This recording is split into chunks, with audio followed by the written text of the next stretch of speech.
Bismillahir Rahmanir Rahim. Regarding the concept of the hereafter, the misconception I'd like to clarify today relates to this notion that people think that in the hereafter, the children of the polytheists also shall be consigned to hell. And this, of course, is based on a narrative of the Prophet Muhammad ﷺ, which is ascribed to him, and according to which the children of the polytheists, children of the idolaters, they shall also end up in hell.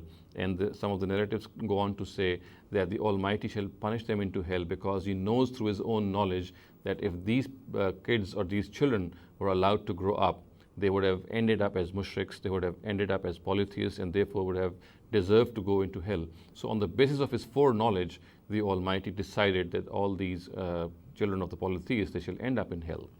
Now, first of all, it needs to be understood that the Almighty, of course, shall mete out absolute and perfect justice on the day of judgment. It would be absolutely wrong to say that people will end up in hell because they were children of certain people who were disobedient to God or who were mushriks. So therefore, it is not because of the parents that people or children will end up in hell.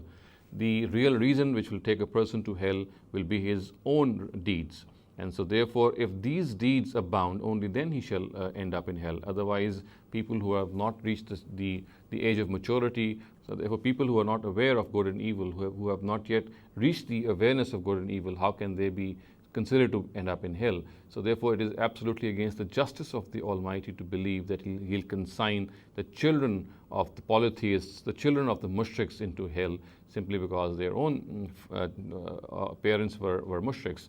Of course, this interpretation which people make that the Almighty will consign them to hell because of His foreknowledge, because of the fact that if these children and these kids had been allowed to grow up, they would have done the same evil deeds as their parents and would therefore have deserved hell.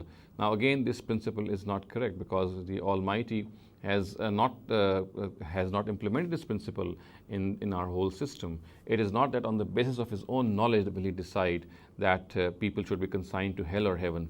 For we know that if people would be consigned to hell on the basis of His knowledge, of course, then they would have asked Him on the day of judgment that why are they being consigned to hell, whereas they have not done anything. So it is because of this that the Almighty has made all of us pass through this whole trial and test and make us realize on the day of judgment that whatever we deserve on the day of judgment, whether hell or heaven, it will be because of our own deeds. So this is the principle which the Almighty has implemented. Of course, He has foreknowledge of whoever will end up in hell or heaven.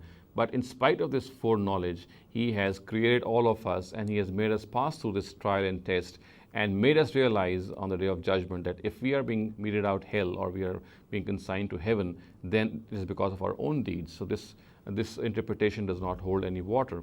And we must understand that as far as the children of polytheists are concerned, if this narrative speaks of the fact that they shall be consigned to hell, then it is absolutely against the Quran.